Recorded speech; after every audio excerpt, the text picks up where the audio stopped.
Get ready for Real Talk with Pasha B in 5, 4, 3, 2, 1. All right, thank you for tuning into this week's episode of Real Talk with Pasha B. Today we are going to be talking about our passions. And Sheneka. Turning passion into purpose. A purpose into passion? Something like that, right? Hey, Pasha. Hey, Sheneka. I'm ready now. I'm ready. You ready? Want to try it again? Yeah. Start over. Okay. What we doing? Good afternoon, everyone. Today's podcast will be about pursuing your passion. Now, I want y'all to know something. When she tried to be serious, she put that low shit in her voice. But no, we are talking about how you may be passionate about something and you're to the point where you want to maybe leave your 9-to-5 corporate America and actually turn that into something that you can work full time. And we always, or a lot of people are in a situation that they're at a dead end job or they're at a job that they don't like. It's not filling that space of them being happy, involved, passionate about what they're doing. So it's just a job and that's how they're approaching it. So how do, even if it's not something that you're going to go solo dolo, whether it be small business and things of that nature, how do you find out what you're passionate about, get into that field so that your life has purpose? That's in a nutshell. Did I do good, Sheneka? You did all right. Okay. So today, as guests, we have Jumaane. And Jumaane's joining us on the phone. Hi, Jumaane. Hello, everyone. Hey. He's joining us on the phone from Florida. And we also have in the studio Miss Shatakia. Hey, Shatakia. Hi. Hi, Shatakia. Hey, Jumaane. So, just a little background. We're going to allow each one of them to kind of share their stories of pursuing their particular passions and the journey they went through in order to make that happen. We're going to start with Jumaane. Jumaane, if you could just give us a little background about you and leading into your position in corporate America and that pivotal point when you said, you know what, I'm going to leave corporate America and pursue this thing. Because there have been several different passions that you have pursued, correct? That is correct. Okay. So the floor is yours. So it started way back on the highest of 7 hills back in 1996. The highest of 7 hills? Can you be more specific? Where is that, Jumaane?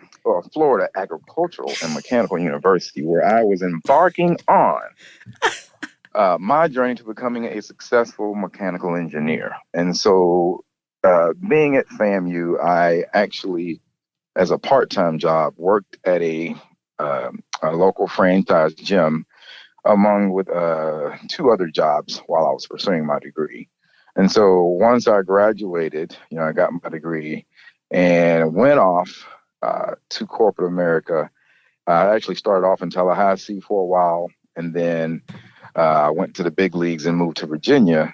And that's when, I was doing the whole engineering sales thing. So I went to the DMV. And so I was doing my corporate thing. I was in engineering sales. I was, managing millions of dollars and all this other kind of good stuff. And it was all fine and dandy. But in the back of my head, I kept thinking, well, wow, I'm out here doing all of these sales for this company. But the kicker is they're buying from me. I mean, they're not buying because anybody else is showing up. They're not buying just because of this particular product. They're buying from the relationships the rapport that I'm building. Mm-hmm. And so they are, people buy from people. And so that kind of started dawning on me while I was in Virginia. And so then the next part of my phase or my thought process is, well, you know what, I'd prefer to be closer to a warmer state because I did like to play golf. I love to play golf. And so in Virginia, we had 5, 6, 7 months of cold and snow and all that kind of stuff. And so I was like, well, I want to be somewhere where I can at least play golf, maybe continue my corporate journey and so forth. So I decided to just pick up and leave Virginia and moved to Atlanta. I said, you know what? Now, the thing is, though, you always got to have a plan. So while I was working my engineering job in Virginia, I took a part-time job at CarMax and another part-time job at DSW. I said, well, if I'm going to move, I'm going to have a job when I get to where I'm going. Okay. So I actually transferred to Atlanta with CarMax. That way I'd have a job, just a job. Mm-hmm. And so I got to Atlanta, and then 2 months after I got to Atlanta, I got a contract mechanical engineering job. And so started working that. And then, that was a 6-month contract. And honestly, as soon as that contract ended, that was in February. Let's say I got to Atlanta. Matter of fact, I moved to Atlanta 4th of July, 2010. And February 2011, the contract ended. And the weekend the contract ended, I said, I'm not going back to corporate America. I don't know what hit me. It just, something just said, you know what? All this time you've been, selling yourself, you've been making money and doing all these things for these big companies. And yeah, you're getting a paycheck. But what if I could leverage myself for my own business and get paid directly, from the people that I'm selling to? And I knew that coming from, FAMU, and I worked as a personal trainer all through college. I'm like, well, let me start there. I love training, so maybe that's something I can pursue. I went to the local LA Fitness. They hired me on the spot, and literally went from making 6 figures to $6 for a 30-minute session. Wow. That I was training. Yes. So I would get, at the time, they would pay you $6 for every 30-minute session that you trained. So in $6. But the client isn't paying $6 because, No. The gym is paying the trainer. Oh, so you would basically say you might train 6 clients that particular day. So that's 6 clients. So 6 times 6, that's $36 that you would have made that day. And so obviously over the course of 2 weeks, they would look at how many sessions you trained, and then that's how you get paid. So literally in 2011, I made $7,000 for the year. Now, okay, so real quick, Jumaane, because right now I'm trying to wrap my mind around going from making 6 figures to making $7,000 in a year. How did you handle that mentally, emotionally? I mean, your lifestyle definitely had to change. How did you manage I was fortunate enough to have a frat brother in Atlanta that said anytime I figured I wanted to move to Atlanta, he would have my back. So obviously in my case, I mean, he wasn't going to be paying all my bills, but it was time to, dial back the living and be very frugal. So yeah, I basically, now, of course, during the course of LA Fitness, I was trying to, grow myself and get myself out there, because obviously the end goal will be to run my own personal training business. So, but you got to start somewhere, and you can't, when you're talking about your passion and really trying to transition, you can't dibble and dabble. You got to go all in, because otherwise, if I'm working a full-time engineering job and I got a client that wants to train at 8 o'clock in the morning, I'm at work, so I can't train that person. So automatically, I'm going to have to get rid of that client and try to find another client that wants to train after 5 o'clock p.m., something like that. So it's a big sacrifice, because now you got to say, well, you know what, I just got to go all in. And so, so I basically, was working at LA Fitness, and then I would basically start, all my clients that I would meet, I was just kind of getting an idea of, okay, what do they do, for a living? Is how can I network with them? Do they, when I got a teacher, I'm like, hey, so what's going on at your school? Do y'all have a fitness program? Do y'all have this? And I'm just asking questions with every client that LA Fitness gives me. I'm just asking questions. And that's the other thing. I'm using LA Fitness as a model. While I'm working for them, I'm taking notes on how I need to run my business in the long run. So at that point, and I kind of developed this along my whole journey, is that if I was going to work for somebody, it wasn't because of money, it was for leverage.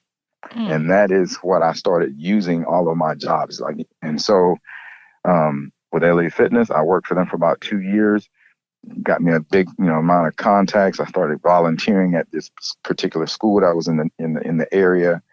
And so I started getting, a couple of clients outside, for my own personal business. So it was so 2011 made $7,000. 2012, I made $18,000.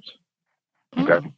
So 2012, made $18,000. I'm still, got roommates. I'm still just doing my thing, trying to grow. And so I left LA Fitness because they found out I had clients outside of them, which I didn't really care. So they just hit me up out of the blue. They, hey, you training outside? I'm like, well, yeah. I'm like, y'all paying me six figures to work here. So, I mean, I've got to do something. And so what's funny is that the day that they got rid of me for having my own business outside of LA Fitness, as soon as I walked out the door, and I'm talking about exactly walked out the door, my phone rang, and the girl said, "Hey, is this Jumaane?" I said, "Yes." She said, "Hey, such and such told me you were a trainer. I'm looking for a trainer, and you're in the Buckhead area, right?" Now, because I had transferred from Austell to the Buckhead location of LA Fitness, um, so I'm like, yeah. I said, I'm in the Buckhead area. She's like, well, yeah, can we do an evaluation this week? I'm like, cool. That one client, I made more money on that one client than I would make uh, working for LA Fitness for 2 weeks. Oh, wow. So, and then I found me a little private gym that has, independent contractors or what have you. So I would pay my little rent and I would start training clients. And so I kind of did that. But obviously, I had left LA Fitness kind of prematurely because I wasn't expecting to leave, but at the same time, I was just adapting. And so then I was looking on Craigslist and, for other little gyms that might be, hiring. Because again, I'm looking for leverage. I'm looking to be in an area and an atmosphere where I can continue to be around my particular client base that I want. So this other gym was hiring. I went and talked to them. Boom, hired me on the spot. Turns out I get there, all the clients freaking love me. So I start out, they gave me like one or two clients. Next thing you know, people are requesting me, and now I'm getting to where I got so many clients that the other trainers, they're getting pissed off. Haters. Right. And so then that was 2000. So this is 2013. Yeah, 2011. Yep. So this is 2013. So now I'm training there, doing my thing, making videos, putting stuff on the website, all that kind of stuff. Still got my little outside clients, but now I'm working for this gym and still using it for leverage, building up clientele, building rapport with people, getting to know who does what, who works where, who knows who. And so, midway through 2013, word gets out, corporate building down in Vinings. They want a trainer. And so the vice president's son knew me at the gym. Said, hey, man, I want you to go talk to my mom. She's, they're looking for a trainer for that gym or for that building, that has their own business. And they'll allow the tenants to pay them directly. So you run your own business, but you just an added amenity for the building. So I'm like, cool, I'll go talk to them. So I go and talk to the VP, and they give me a tour of the building and the gym and all that kind of stuff. And so we have a good meeting. And then that night, I go home on my website and I build a portal, a login portal strictly for their building. They hadn't even told me I could come in and do nothing yet. I built a portal, a login portal with the specials. I created a class schedule with pricing and all this overnight. Send it to the VP, say, hey, well, just in case you guys are interested, I built a special sign-in portal. Your password is this for all your tenants. They can go in and see what the prices are, the specials, everything that I offer. And she was like, you did this last night? I was like, yeah. She's like, okay, we want you. So this was around October. Yeah. So it's getting close to November, December. So October, boom. And of course, I got some specials getting ready for the new year, but for Thanksgiving leading up to it, I'm doing like little specials here and there. So then fast forward to, so I start training there. Everybody starts hearing about me. Boom, boom, boom. Next thing you know, I start getting so many clients. I got to start giving away my clients at the gym I'm working at. Wow. Because I'm like, I got to make time to train these people at this building. So I say that to say 2011, I made 7,000. 2012, I made 16,000. 2013, just because the end of the year between August, well, let's see, August, September, yeah, August, between August and December 2013, I made $65,000. Wow. So And that was, and 40 of that was me just going to the corporate building within like 4 months. so Jumaane, I was So, taking notes while you were talking. yeah. Three things that I heard. Not only did you make a decision at some point in time if you were going to stay in corporate America, that you were going to strategize in order to place yourself in a situation for the purpose or your purpose. You would have leverage and be using corporate America for that particular purpose also. So not necessarily for a paycheck, but for the for what you could get, the resources of those particular jobs. I also heard that you made a way to make yourself marketable, or you knew that you were marketable. So you used that skill to the best of your ability. And when you said that you made the decision to go all out or go all in, the $6 job wasn't just a $6 job. It was a method or means to get what you want. I think that's very important when people are deciding to go, when they're deciding to follow what their passion is to maybe know that there's a sacrifice that you're going to have to make, but also knowing that when you're going all in, you just need to go all in and get it done. Right.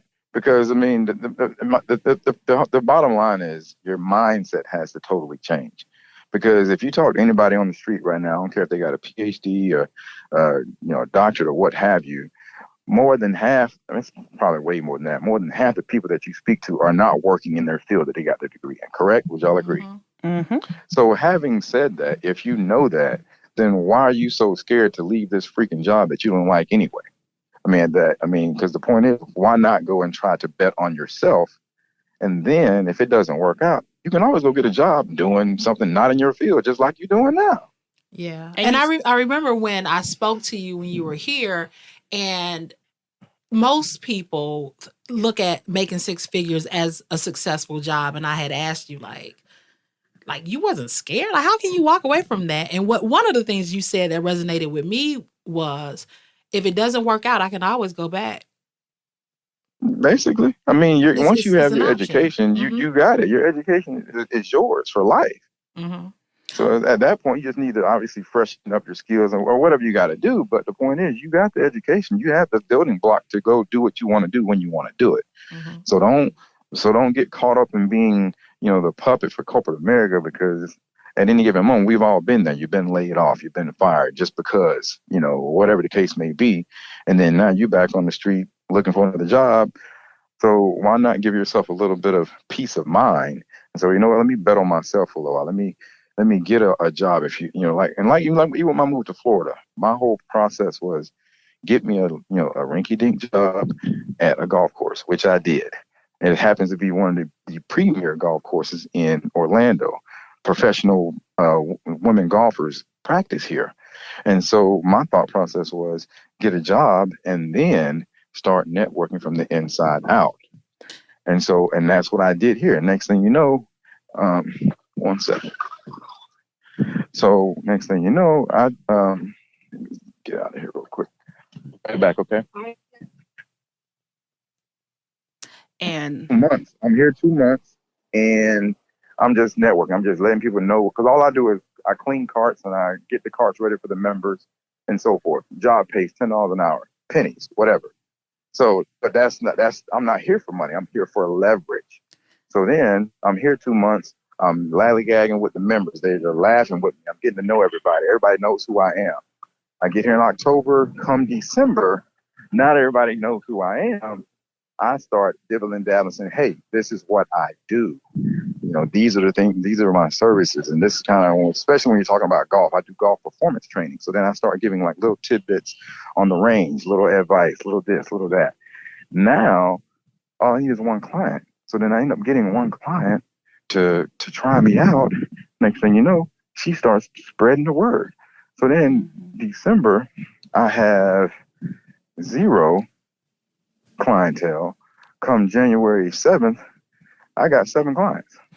And so to tie that in, Jumaane, so you left because you had a fitness center in Georgia. Yep. And you decided to go out on faith because you always wanted to be in the arena with professional golfers. Mm-hmm. You decided to move to Florida in order to pursue that passion. And as you said, it seems like it was a very short turnaround because in December, you had a job working at a golf course, making $10 an hour, decided to use your skills that you have to be marketable, knowing that you were going to leverage this position in order to get what you wanted.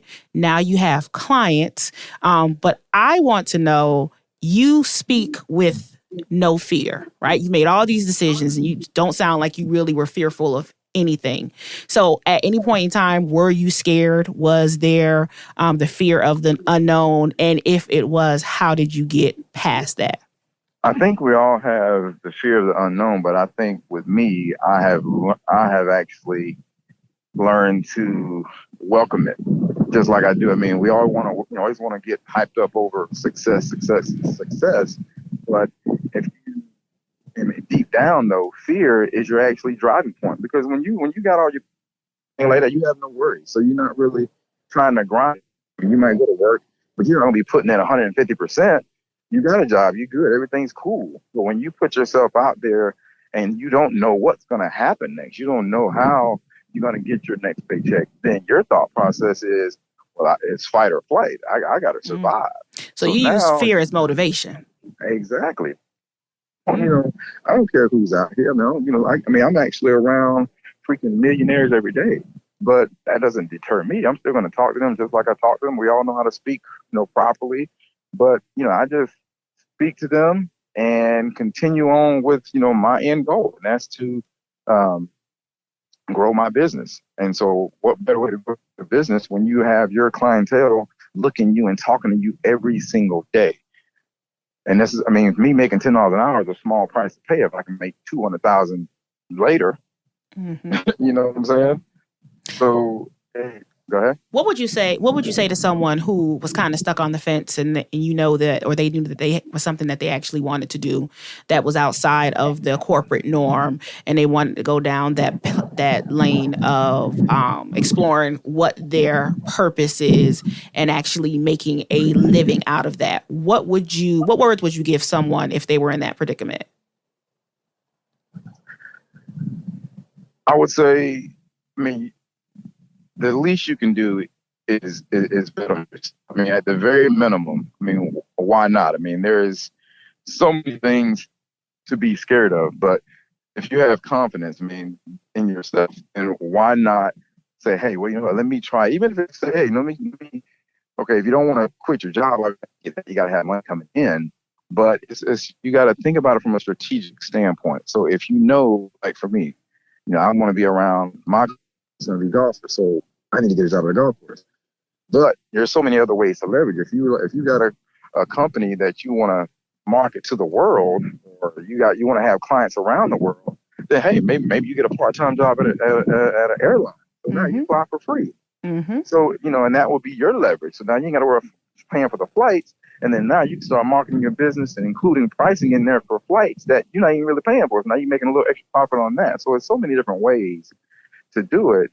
But obviously, and for the ones who are truly fearful, then hey, if you got to start part-time, like super part-time with your business, then do it. Continue to work, and then maybe do your side business on the weekend alone, and kind of get a feel for if you think you're going to be successful, or if you think you can actually make it work. So you're going to have a little trial and error, but at the same time, always keep it in the back of your mind that, hey, I can always go work for somebody. Everybody can always go work for somebody. That's the easiest thing to do in the world. Gotcha. Which is why everybody doesn't want to leave. Right. If I can just get a check and go to work and pay my bills, I'm good. But, okay, maybe you settle for $50,000, but what if you can make $200,000 and be working 6 hours a day? If you know you can do that, most people would take that over going to work for somebody else. Right. But you're never going to know unless you try. Right. And I see Shatakia shaking her head. So we're going to go ahead and let Shatakia tell her story. Well, that's a lot to follow. Jumaane definitely has a very inspiring story about how he transitioned. And I guess mine, I come from a very entrepreneurial family. My father, he tells a story about going to college for 4 years, but never graduating because he wanted to do things on his own. And leading with Jumaane's last statement about if you could work 6 hours and make $200,000, what would you choose? And one of the things my dad told me not too long ago was that, it's okay that they pay you $100,000, but what if that's the most you're ever going to make in a year with them? If you're doing your own thing, the sky's the limit on how much you can make. It's all about how much you put into it and how much you really want to go after. Mm-hmm. So that is a game changer when you think about it like that. I don't know how to start this, but I'll say that I was in college, got pregnant with my son, changed my trajectory because I thought I was going to go 4 years and get this good job and make this money. But I had my son my sophomore year, and so it changed my life change already. So I moved from Atlanta to Orlando because of just a shakeup with life. And ended up, my aunt was like, come down here. I said, okay, I don't have nothing else to do, but let me make this move. Went down to Orlando, got a job with the temp agency, enrolled back in school. But then another company was hiring, and it was a more permanent job.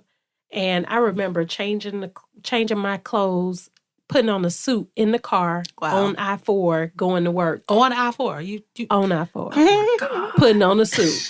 And so that lets you know my determination for the next phases of my life. And how small was your child at that time?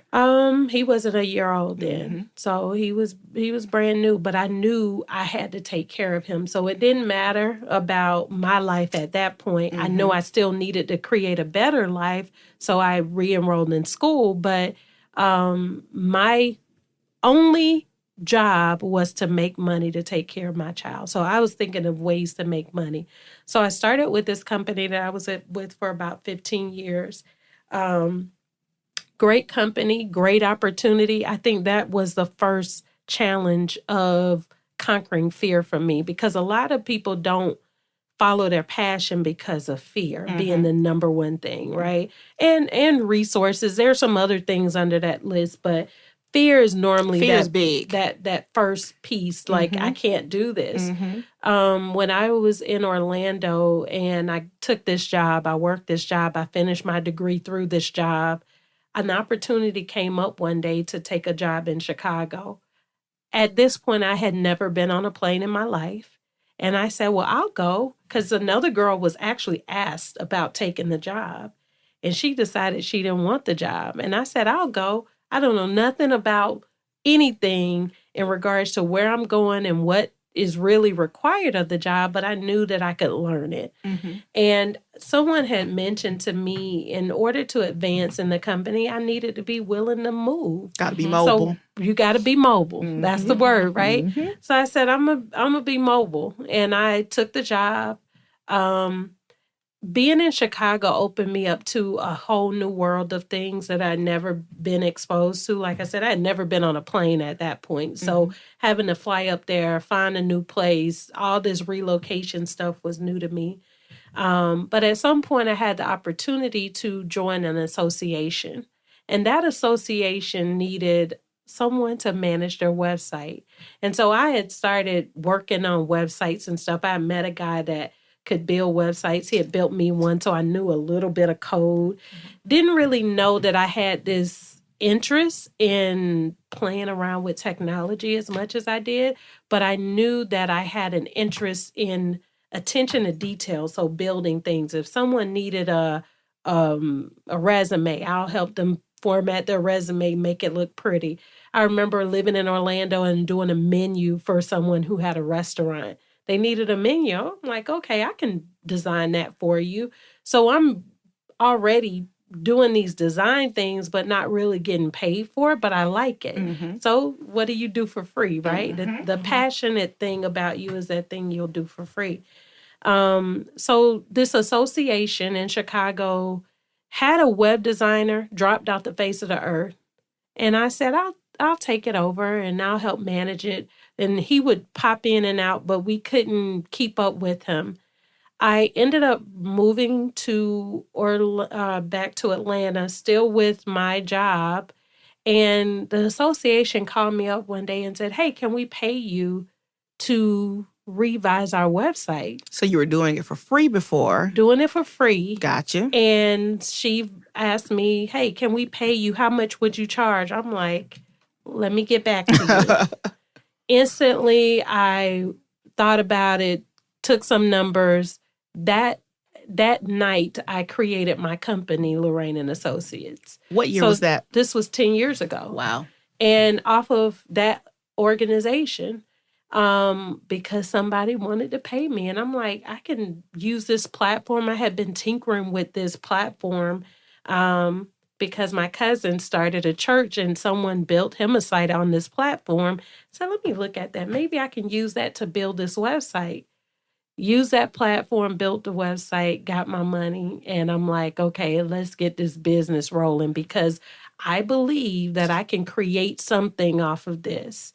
That was 10 years ago. But about 4 years ago, again, been with the first company for 15 years, got an opportunity to go to another company. I went to this other company because I thought it was something there that I needed. I just knew I was chasing something. Got to this new company, didn't like the culture, didn't like anything about it. I felt sick going to work every day, sick. And in the meantime, I'm already planning a women's conference. I had Sheneka on my team and some other ladies that wanted to join me on this journey because God had been birthing some things in me long before I actually stepped out. But I ended up on this job that I totally hated. And I remember the day that I knew I was leaving corporate. I was at work and we had just finished a United Way campaign. So the leader at the office took us to lunch. We're coming back on the elevator, getting from the parking lot. And I remember in my head, I said, if I go back, I'm going to die at this desk. Wow. That's just how bad it felt. And I remember saying to myself, I need to see Deidre. She was another person that worked in the office who kind of knew that I was doing some things outside of like my conference and some other things. And just as I was getting off the elevator, she was walking by. I said, okay. I said, I was just coming and I was going to come look for you. And she said, I was just looking for you. And I explained to her what I was feeling. She said, do you think you need to leave? Now, I've been praying about it, but that was my confirmation that day. I went to my desk. I let my husband know that I think it's time for me to quit my job. He said, okay. And that was a Thursday night. I knew we were going to church. It was the fourth Thursday of the month, and my pastor's big on prayer. So on the fourth Thursday of the month, he has everybody get on their knees. So here I am. Man, we're about to go to church. We're going to pray on our knees, and the Lord going to bless me real good about this decision and make this a major move for me. But I got to church, and I cried like a baby because I knew what I was about to do. I was still going to do it, but I don't know why I was crying so much. And that's I do believe it was the fear of the decision that I knew I was about to make that next day. I went into work that Friday and I gave him my resignation. Effective immediately. Because in the industry I work in, well, I gave them 2 weeks notice, but technically our companies just let you go effective immediately because of just the amount of business and things that we engage in. And so I knew they were going to let me go. I was okay with that. I I did not have a plan. Jumaane had a plan. I didn't have a plan. I just knew I had a business that I was already working on. And I'm like, you know what? My cousin sometimes be pumping me up too. We can take these skills that we already have and put into our own thing. And I believe it. And I was so ready for it. I knew that I had people around me that would support me. I knew that I had people around me that encouraged me to help me during that time. And when we talk about resources, my husband was another level of resource that I don't know if I would have made the decision as abruptly as I did if I wouldn't have had him. I probably would have stayed longer just to financially prepare, but I didn't financially prepare to leave my job. Right. But I will tell you, I hit the ground running. I did not sit at home like I'm going to sit in bed and not doing it. No, I was getting up every morning like I was going to work. I don't care if it was, going here, going there, going to a library, going to sit in a coffee shop, whatever. I was getting up every day like I was going to work to make sure I understood, how do I make my business a women-owned certified business recognized through SBA? How do I learn about government contracts? How do I get DBE certified? How do I find contracts that will give me enough money to run my operation that I could live off of? So I spent a lot of time, for me, during that time, just learning and growing and developing. Lived off of 401k, which, there's a lot of lessons that I learned through this process that when I'm ready to do it again, I know how I'm going to do it. But the passion to pick up and leave, I had to overcome that fear by just knowing that there was something bigger and better than the death that I was feeling. And when I say death, not like going to take my life, I'm about to have a heart attack, but I was struggling to get up and go to work every day. And that was a problem for me because I wasn't happy with life. I was depressed, crying going to work, crying coming home, crying, everything just would upset me because I was so distraught from being in a place that wasn't making me happy. And making six figures. Making the most money.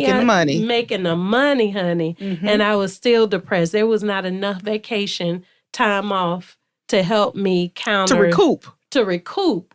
To try to go back in there and do it over again. Right. So through all of that, I ended up getting some contracts, working with my church, getting more websites, because keep in mind, my business, my foundational business started 10 years ago. So I have been working on this business for some time now. I spent a lot of time just, again, networking, meeting new clients, trying to figure out how to brand my business a little bit better. Again, my church family had a need, and I was there from being in ministries and doing other things, and so got a contract with them. The association president at the time that caused me to start my business called me up one day and say, hey, I need you to, I know you're looking for opportunities. This is probably not the opportunity you're looking for, but we need someone to run the back office for this association so nationally. Got to call again to do that. And so I think within that year, I did about $25,000 my first year. And now keep in mind, there's expenses that go along with that, but I was able to do pretty well, I think, for full-time dedication and never having to devote 100% to my business before. But that first step, I was able to do that and make a decent amount of money. And so since then, I spent 3 years out of the industry working in corporate and only focusing on my business. I learned so many other things about businesses just in general. Where's the money? It's a lot of money out here. I spent time at Georgia Tech and at Tech Incubator, something that I couldn't have done if I would have been at a 9-to-5. But kind of like Jumaane alluded to, using those opportunities, I didn't get paid I did get paid something for a contract, but while I was in that incubator, but I took that opportunity to just learn. Mm-hmm. You sacrifice. You're sitting at Georgia Tech Mm-hmm. with professors learning about building something from the ground up. There's some nuggets that I have taken away to help shape how I approach things now. Mm-hmm. That I mean, it's just been such an amazing, rewarding time that I believe helped me to minimize that fear, helped me minimize the challenge that I created Mm-hmm. in my head about what's to come when you step out and do that thing that you're most passionate about. So what I heard you talk about was working through your fear. Mm-hmm. Like you acknowledged that you were fearful. You worked through your fear. And what I do know about you, Shatakia, is that especially you talked about that transition period where you sat down and kind of did the work for your business. So I laid witness to seeing you research and plan and strategize in order to make your business successful and to not stay stagnant on any level. So and I have reaped the benefits of that, because if it was ever a need, you always, I believe, put yourself in a place of where you could help people, and it sounded like it paid off when someone needed you and they were able to actually offer money or needed a service and there was a fee that was attached to it. You benefited from that. So that's, again, I saw that from you, and I know you're a hustler. So you're always on it, whether that be from your own personal businesses to what you do in the church, what you do with people that you're around. If somebody needs something, I see how you hustle, and it's just the benefit to everybody that you're around. And I want to take the conversation back a bit. So we spoke about fear, but one of the other things I want you to kind of expound on is the fact that you had a child. So in having conversations with, especially women, oftentimes, in addition to fear, women, or I'll say custodial parents, feel as though they have to be very mindful of decisions they make because they have another mouth to feed. So some people feel like, I can't leave this job because I have to take care of my child. I heard you say you moved from Atlanta to Orlando with a child, and then you moved from Orlando to Chicago. You had a resource in Orlando as far as a family member. Did you have a resource in Chicago when you moved to Chicago? And if not, how did you manage taking this child with you to this new city? And how did you make that happen? Through the fear, in addition to the fear. So one of the I go back to hearing Jumaane's story because he had a lot of great points that he made doing his research. Mm-hmm. He knew he wanted to go these places, and he had connections, whether it was a friend or no friend at all. But this is what I'm going to prepare myself for. I'm going to get this job with this company that's going to allow me to move and have a job when I get there so that I could transfer. I think for me going to Orlando, as you alluded to, I had an aunt there, and she invited me to come. So that was easy. Chicago came around. I had nobody, but they asked me to go up, make a visit, work for a couple of days with the people from my team. The first day I get into the office, there's this young lady there, Veronica, and Veronica's sitting in the same section with us. Veronica I believe it was just God and timing. She was the sweetest person I've ever encountered. Introduced herself. She's a Black lady. Met her. She introduced me to other people because now I'm moving to a city where I'm the only Black. I'm the only Black female working in the company in this organization. Okay. In this organization. And Veronica worked for another group. Okay. She wasn't in my organization, but she took it upon herself to engage with me. So that started a relationship that to this day still exists. If I go to Milwaukee, which is where she is now, I got a place to stay. We're getting on the boat, on the lake, Mm-hmm. Taking a ride for dinner, whatever. Because she, at that point, took me under her wing to say, I got you. We're going to go buy you a coat.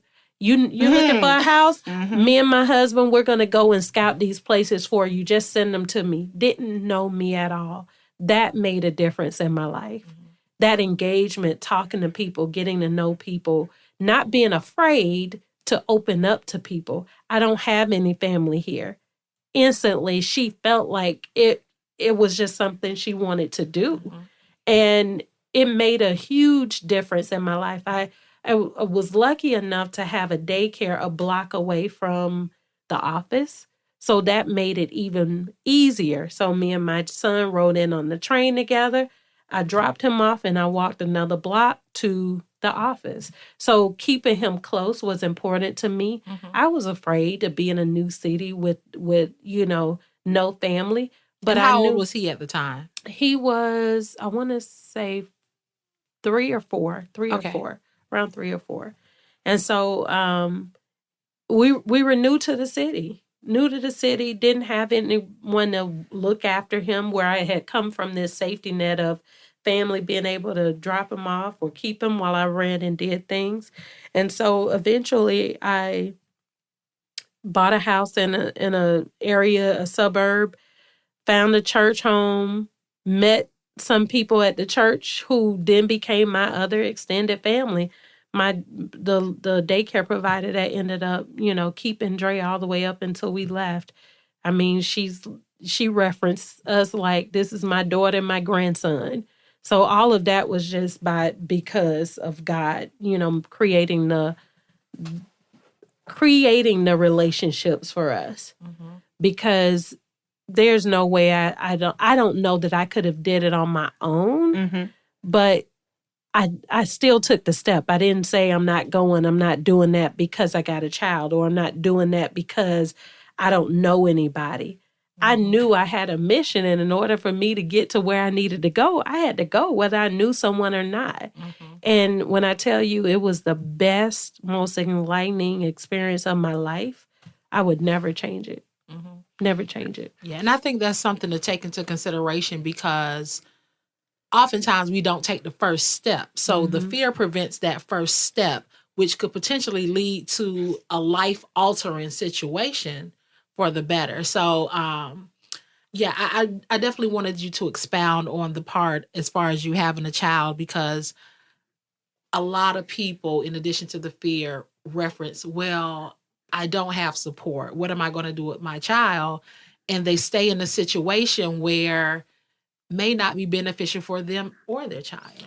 I mean, you got to pay daycare whether you here or you somewhere else you want to be, right? Mm-hmm. So daycare is always going to be available. You're still going to pay the money one way or the other. Mm-hmm. The change for me is, no, I didn't have anybody in the evenings to watch my son while I go and hang out with friends. Well, when I moved to Chicago, I didn't have any friends to go hang out with, so it didn't matter. So we just stayed at home. Mm-hmm. We created the environment that was comfortable for us. I moved to Chicago. There's no Chick-fil-A there at the time. Me and my son made a field trip off of riding to Michigan To get Chick-fil-A. Bonding. I love Bonding. that. Uh-huh. We road trip. We're about to go to Michigan, just me and him, go to Chick-fil-A. We're going to catch a movie while we're over here to make it a full experience. I don't know nothing about that side of Michigan, but I had GPS and I knew how to get there. I think the fear, it's never going to go away. Mm-mm. You're never going to know if this decision is the right decision. Mm-hmm. Even in leaving a job. When I left my job, there was a time, even with my son being the age that he is, or he was at the time in high school, I just felt like, oh my gosh, did I let my family down? I just, because I had this money coming in and we were comfortable, extremely comfortable. And it's like, oh my gosh, I feel like I let my family down. This was after I'm full-fledged doing, my business, and I'm feeling the guilt. But I had to talk myself out of that, because those things are going to come. Mm-hmm. Those feelings are going to come because you're not able to do all the things that you were able to do before. I'm sure Jumaane had the same experience with, going from 6 figures to $6 or, now $10 Right. in Orlando. Right. I'm sure it sounds as though he prepared and strategically planned certain things. I don't feel like I had to plan. However, I was still strategic. I knew that if I'm not going to be at work, I'm going to be doing something. And I was able to go back to school and get training on Lean Six Sigma, because I'm unemployed technically. And I needed to take this time and explore a lot. I explored everything I needed to explore during that time. Now, I will tell you, I'm back at work, but I'm back at work with a different perception and a different purpose. My purpose initially was, there are certain things I needed to do. And in the midst of going back to work, or before I went back to work, started another business with partners of mine, including Sheneka. Yes. Now striping. Go ahead. So started that business. But there's equipment that was needed. There's a trailer that was needed. There's all these things. There's a lot of money that was needed to be spent up front. But I recognized the need for now striping while I wasn't working. But still, again, as I've been doing all this training and studying of DBE and where's all this money going? Somebody's getting this money and I need to understand how I can get the money. Well, I know it ended up in most of it was going in construction industry. Well, my dad has a paving company, so I asked him a couple of questions. Are you all seeing these contracts for paving? Routine maintenance is what it's called. And then I see things for guardrails and striping. I'm like, please help me understand. He was like, striping is a pretty good opportunity you should think about because I sub out all of my striping today. We do the paving, but I call somebody else to do all of my striping. Opportunity. Start having these conversations like they're subliminal messages. I go to one workshop and the lady's like, let's say you have a striping business. Now I'm still confused, not sure if I need to do this or not. She just kept giving examples about a striping business. I left that workshop. Sheneka called me and I said, oh my gosh, you called right on time. I think we need to start a striping business. And here I go, okay. What you need me to do? And here we are, like 8 jobs later. I don't even like outside. And she got me out in these parking lots. Like, okay, boss, what you want me to do now? But we did it, and the job actually came at a perfect time to allow. Because keep in mind, we're living off of me not making 6 figures. So now when this income is coming in, who got the funds? Again, my purpose is not necessarily to go be full-time on someone's job. It was a contract opportunity. So I'm like, okay, I'm going to take this contract and I'm going to get this money and I'm going to put in over here. So as Jumaane left us with, if you got to start part-time doing something on the weekends. Small. Now you can prepare yourself for something and it doesn't have to be that much of a just jump right into the deep end of the swimming pool feeling. You can actually start off in the kiddie pool and work your way, but find the structure to allow you to do that comfortably. Would there be anything that you actually did, life lessons that you know now you wouldn't had or approached it differently so that someone who's trying to work through getting on track with their purpose, making that decision, working through fear, what would you say to them? I think the main thing that I would leave with is just have a plan. And it doesn't have to be this long, drawn-out plan. Because I have people come to me all the time like, I don't know what my purpose is. But you know that thing that you love or that thing that you really think about all the time, but you may not be doing it. You just don't consider it your passion or your purpose because it might seem fun. It might seem too good to be true. Like, no, the Lord ain't going to bless that because I'm having too much fun over here. And that's the very thing right there that, you're called to do that will make room for you because you're so good at it, you love doing it, it'll be something that God will monetize for you or allow you to figure out how to monetize it. But have a plan around it. And when I say that, number one, my 401k. I wish I would have known about striping. Not that I don't love the website business that I have and supporting small businesses, because that can work as well. I think with my 401k, I wish I would have pulled it out and put it directly into the business instead of just withdrawing from it. If I would have taken it out, put it into the business, and paid myself and pulled taxes from it, it would have been a better financial experience because IRS gonna come for your tax, their money regardless. If you pull the 401k money out and use it for some just personal use, they're still gonna tax you on that. And I think that's the part that, regardless, I know I have business expenses. You're gonna have business expenses. If you're gonna use your 401k money, pull it out and put it into the business. Number two, get you an accountant, get you an attorney to help you manage how that works for you. Because I did get the attorney, I did get the accountant, but this was kind of along the way after. I had already figured out what I was going to do. But those two individuals, one will help you manage how that money's done, make sure you're paying yourself properly, making sure that you are, handling the tax side of it. But those are really the only two things that I would say I wish I would have done differently in a certain order. Because as far as just doing the business in general and leaving the job, that was the easy part.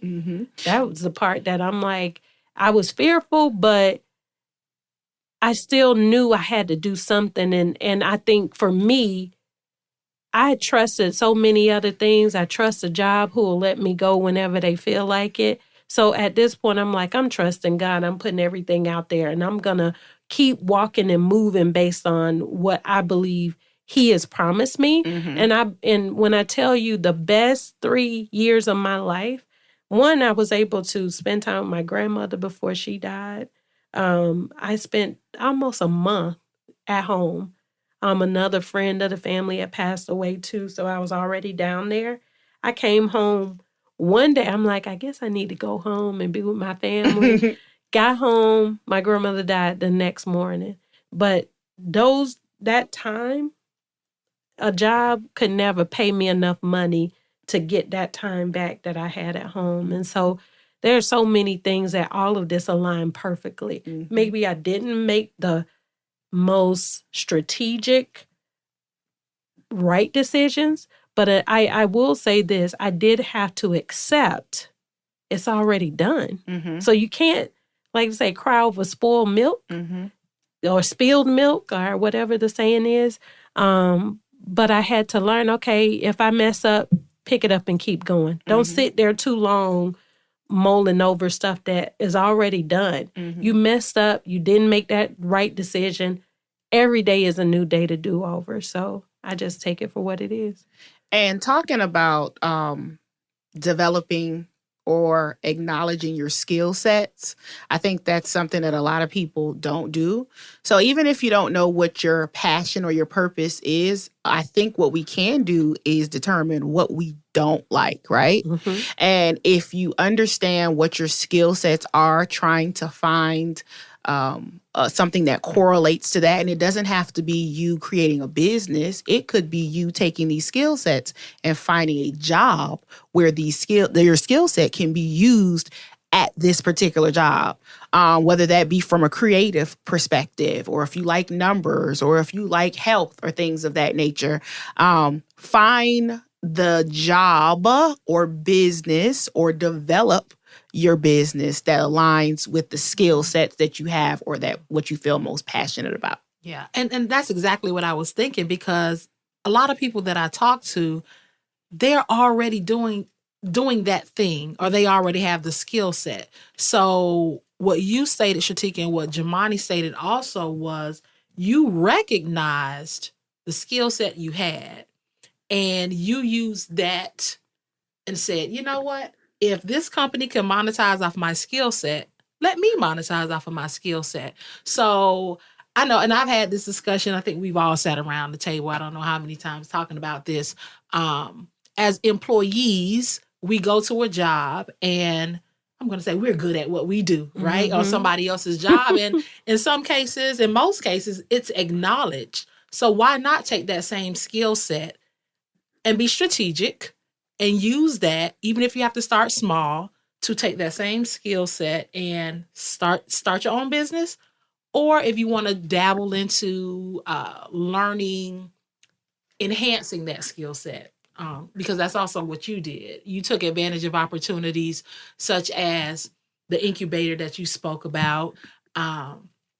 Another thing, and I know you didn't go too much into it, but taking advantage of opportunities for people who don't necessarily have the resources. So what I know is that in some cases you were able to take advantage of opportunities because you were unemployed or underemployed. So in doing your research, you found out, oh, okay, I don't have a job. I can get this for free. This program that costs thousands of dollars, you were able to get it for free because you were underemployed. Yes, I So did. a lot of people don't even know the resources that are out there that can help leverage them to the next level. And trust and know that came from a phone call of asking a question.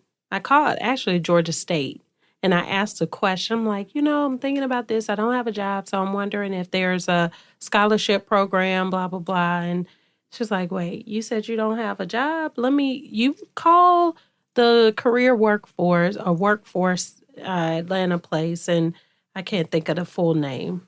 And they probably have a location near you. Call them and see what their requirements are, what programs they're paid for. I don't know if they'll pay for this program, but check it out. Went in to fill out my paperwork. One of the guys that work in the office, he said, what program are you signing up for?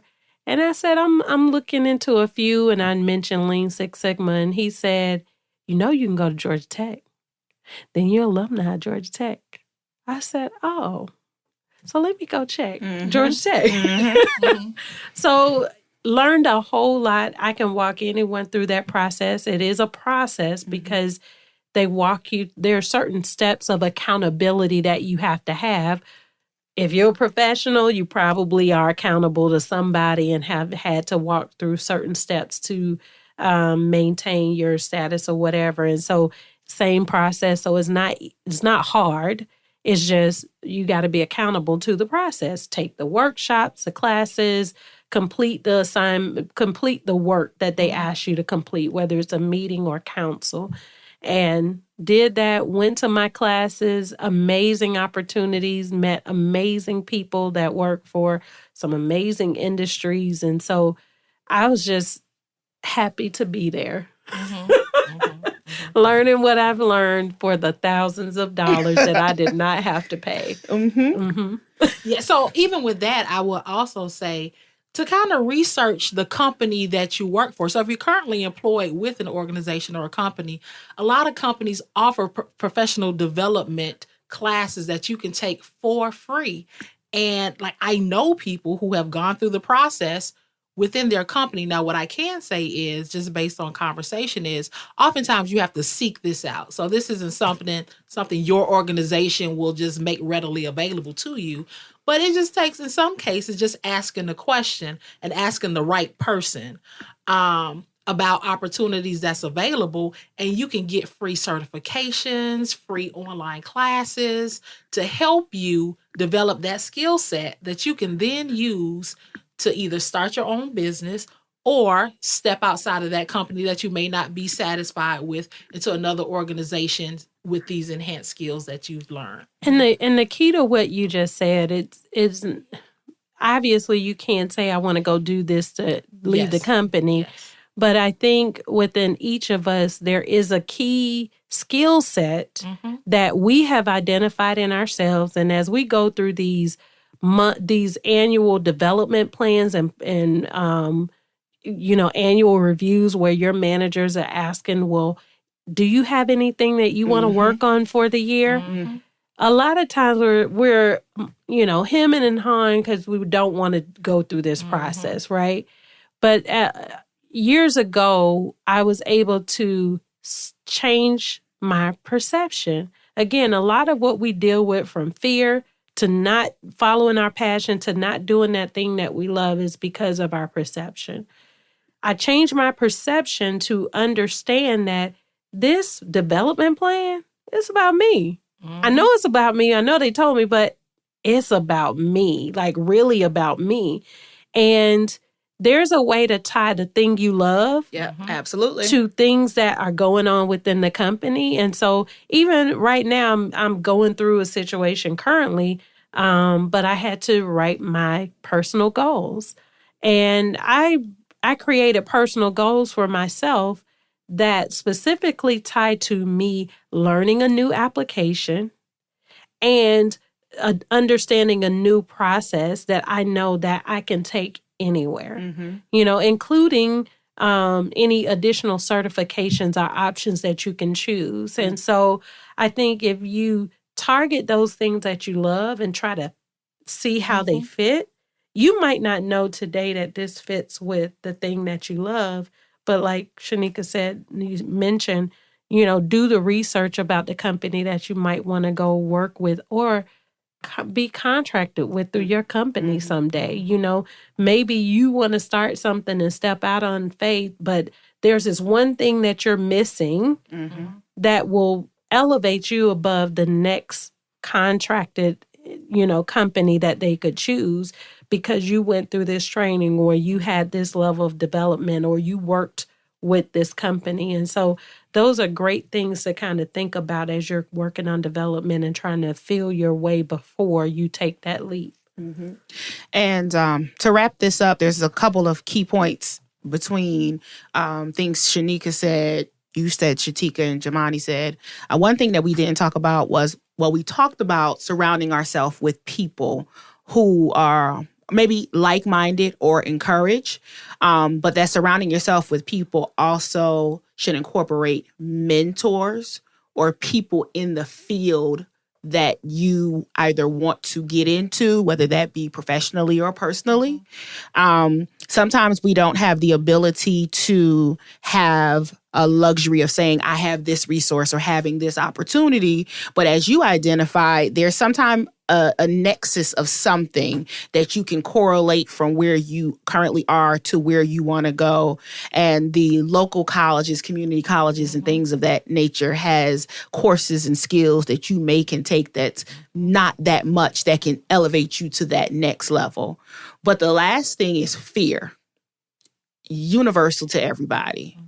And I think sitting back and even us sitting at this table working through some of the issues that we may have had or decisions that we had to make, and what stopped us was fear, the feeling of what it feels like after you get past the fear. You know what I'm saying? Like, you'll never get to that if you don't work past that fear. And you know what else, in addition to the fear that just came to me, even though I know I've spoken to you, Shatakia, about it before, is being comfortable. Like, we've been conditioned to be employees. And not to say that pursuing your passion has to result in entrepreneurship. But I remember, and I don't know if it was you or your brother, but I remember saying, you know what? The thing about my job is I'm going to get paid whether I go or not. And I think that's something as well that people are afraid of. If I step away, now I really have to put in work. Some people are fortunate enough where if I call off from work, I'm going to get paid. Unfortunately, some other people, they have to go to work to get paid. But I think that also contributes to that whole fear factor. Now, I really have to be accountable. If I don't work, I don't eat. So that could also be an obstacle, another layer of an obstacle that someone has to overcome when making a decision. But I think those people who look at, if I don't go to work, I don't eat, as a problem, then they ain't ready. You're not ready to go. You're not that person that we're talking to. And I say that because the people that we're talking to are the people that have this burning fire for something else and is not their job every day. They might like their job, but there's something. You're either already doing it, you've been thinking about it, you probably got notes on it, a vision board, something. You've had conversations, and you're uncomfortable right now. And you don't know what to do. You're at a crossroads. Yes. Yeah. You're at a crossroads. And unfortunately, a lot of people are comfortable in being uncomfortable. Yep. At their job. So they hate the job. They don't want to go, but they feel a level of security. They're comfortable in being comfortable at a job. Or some people are very uncomfortable at their job, but they see it as a means of security. I think they're comfortable. Though it may not feel good, but they comfortable with it. Because I believe that's what I said. Comfortable with being uncomfortable. You know what I said? Damn, Pasha, just let it go. Just let it go. You know what I do believe that I do believe that people will stay in situations when it doesn't feel good because there's a level of comfort in it, like knowing. Shatika, isn't that what I said? Why we just no? Because I think if you're uncomfortable, you're not going to stay in that situation. And I think that's well, I'll say this for me. I'm uncomfortable right now. Without going into detail, I'm very uncomfortable. I know you're uncomfortable. I'm so uncomfortable. And I don't know how anybody could stay so long in a position of being uncomfortable. There's no way. I don't understand it. And I'm just saying that's me. I do know that I have a plan. And that I need to be patient in seeing my plan through. So patience is much different than being comfortable. So we can't speak for everyone, but hopefully those people who are uncomfortable are just uncomfortable and patient and not comfortable with being uncomfortable. Because if you are comfortable with being uncomfortable, then there's a that's a different conversation. That's a different podcast. Right. Well, we want to thank Jumaane and thank you, Shatika, for joining us today. Yeah, I love it. I'm inspired. She don't do the same shit she did yesterday. I'm inspired. We're glad to hear you're inspired, Shanika. Thank you. Thank you for having me. No problem. And thank you again for tuning in. And until next time, peace.